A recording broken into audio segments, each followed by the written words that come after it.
Bismillahirrahmanirrahim. Assalamualaikum warahmatullahi wabarakatuh. Yang terhormat Dr. Dina Marta dan yang terhormat Titis Puri Purboning Tias SPMSI selaku dosen pengampu mata kuliah Pelestarian Sumber Daya Lahan Pertanian Berkelanjutan. Pada kesempatan kali ini izinkan saya mempresentasikan hasil praktikum pelestarian sumber daya lahan pertanian berkelanjutan.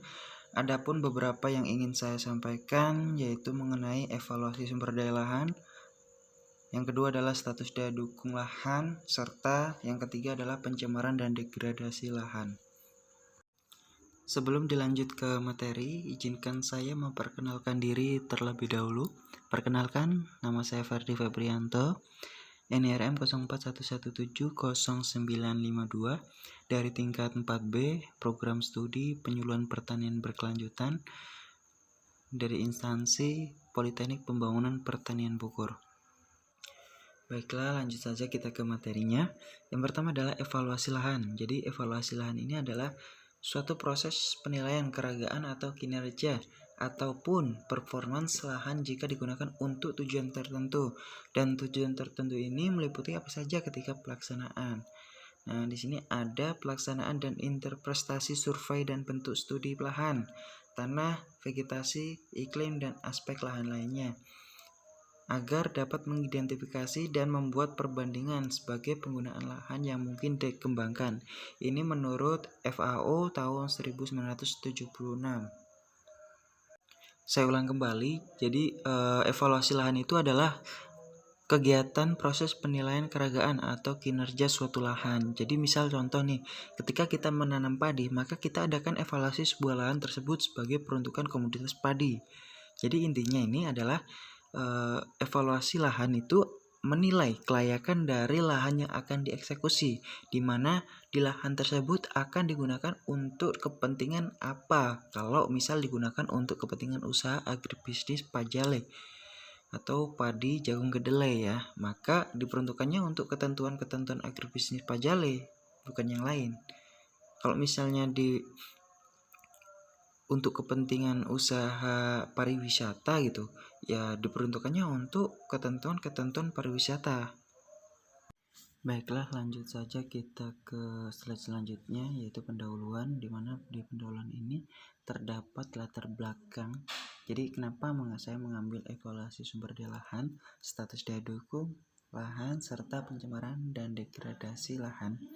Tentunya di samping untuk mengenai tugas mata kuliah pelestarian sumber daya lahan pertanian berkelanjutan, juga terdapat ada masalah-masalah yang menarik gitu untuk dibahas.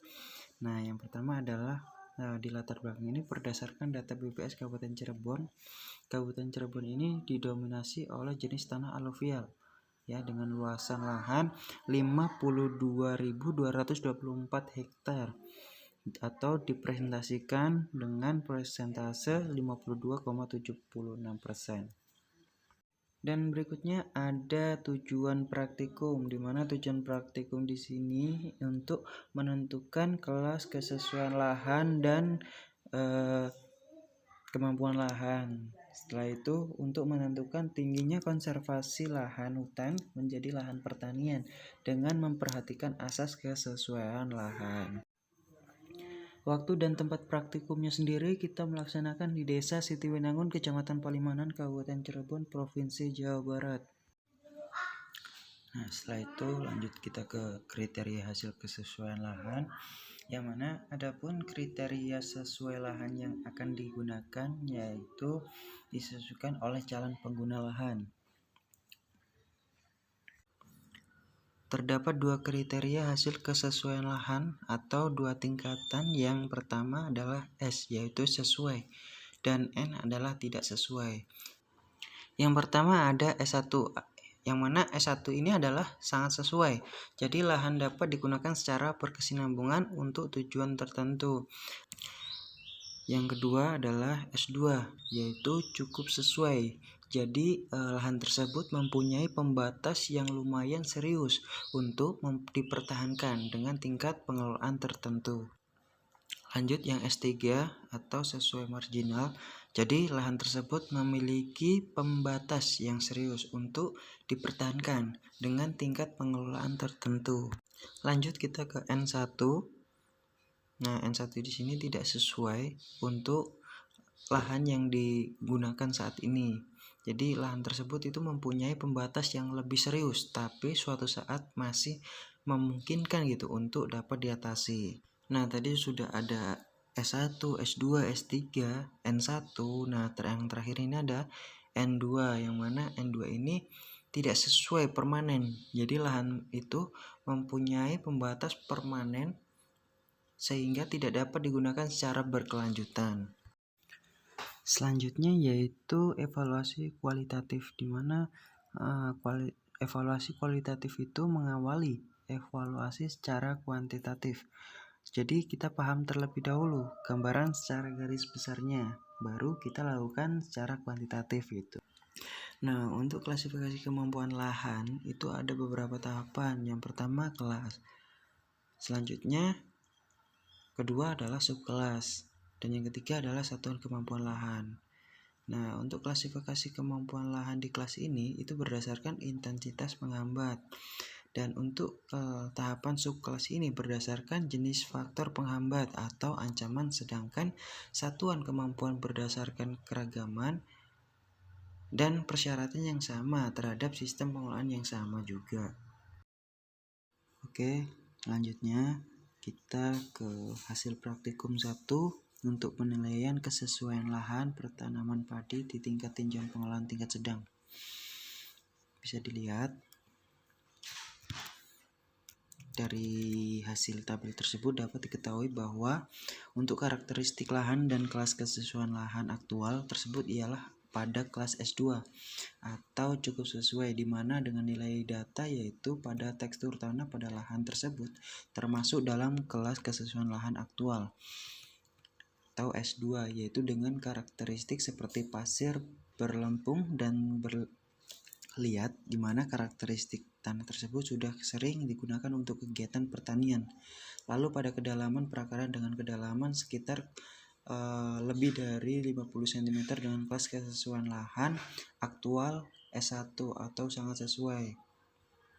Lalu untuk wilayah tersebut dengan tingkat lereng sebesar 15%, di mana lahan tersebut tidak terlalu berlereng dan masih terlihat datar, di mana kelas kesesuaian lahan aktual tersebut yaitu S1 atau bisa disebut dengan sangat sesuai lah.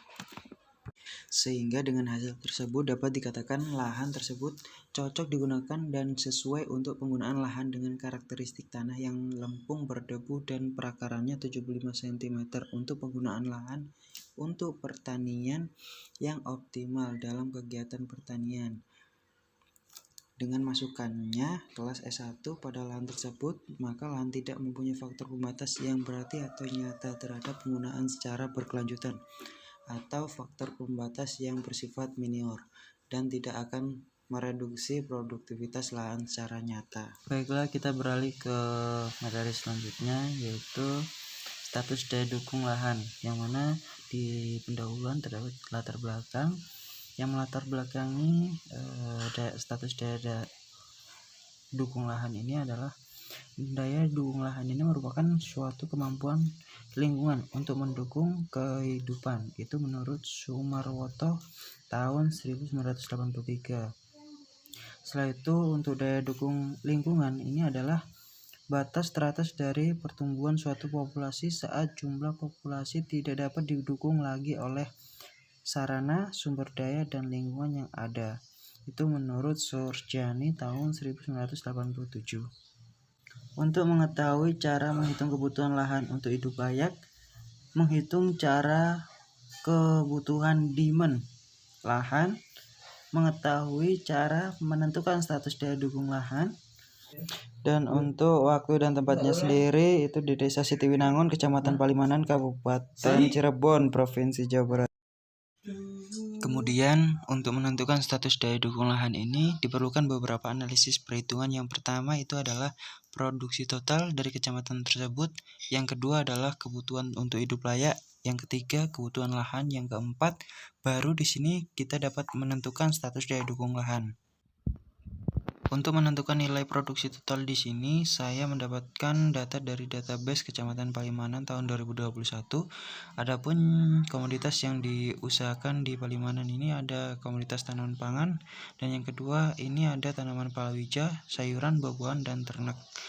Dari data tersebut, kita bisa mendapatkan hasil total yaitu kurang lebih 59.637.808.000 rupiah dari perkalian produksi aktual dan harga satuan. Kita bisa mendapatkan nilai produksinya tersebut. Jadi bisa dilihat dari tabel ketersediaan lahan. Untuk perhitungan ketersediaan lahan di Kecamatan Palimanan sendiri itu mencapai 903,6 hektar.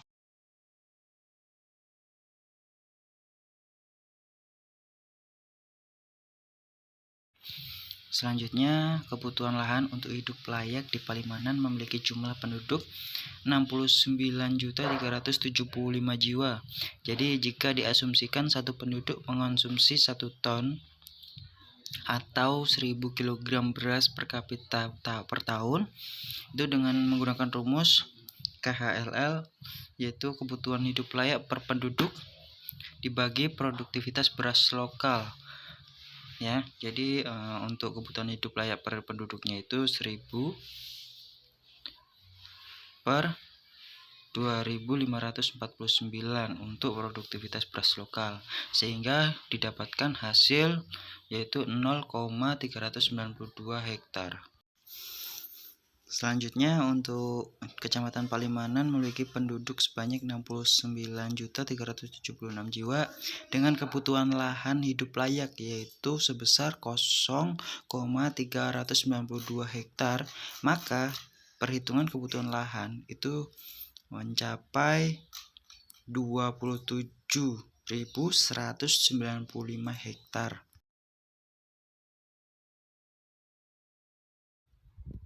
Untuk penentu daya dukung lahan, jika SL atau ketersediaan lahan itu lebih besar dibanding dengan DI atau kebutuhan lahan, maka daya dukung lahan dinyatakan surplus.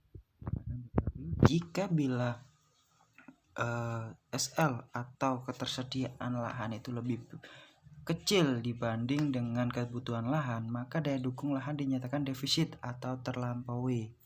Nah, sehingga dari hasil analisis perhitungannya menghasilkan ketersediaan lahan di Palimanan ini yaitu 4.059 hektar dan kebutuhan lahan di Palimanan yaitu 27.195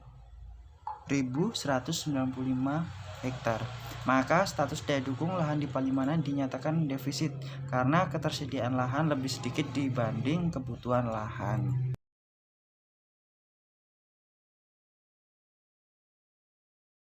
Baiklah, kita lanjut ke materi selanjutnya yaitu pencemaran dan degradasi lahan, yang mana untuk latar belakang yaitu kurangnya kepedulian warga sekitar terhadap pencemaran lingkungan.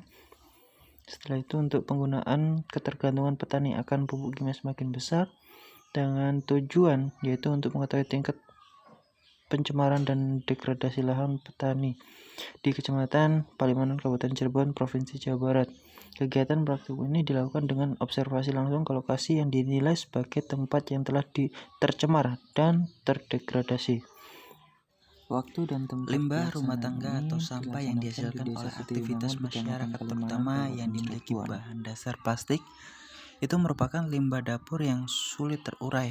Berdasarkan hasil pengamatan yang dilakukan oleh saya sendiri di Kecamatan Palimanan, itu terdapat lahan-lahan yang telah tercemar oleh limbah rumah tangga.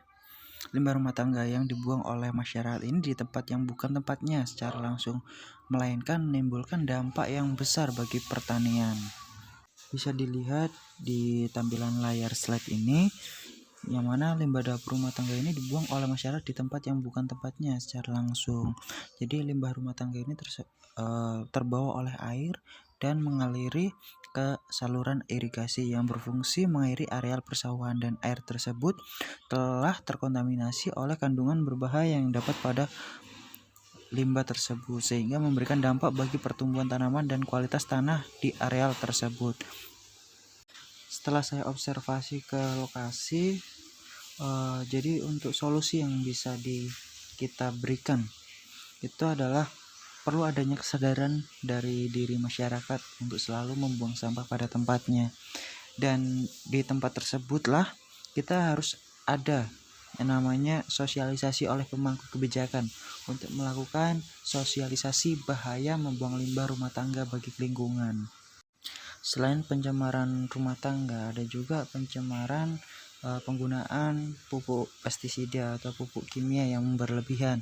Hal ini menyebabkan terjadinya ledakan hama penyakit dan degradasi biota tanah.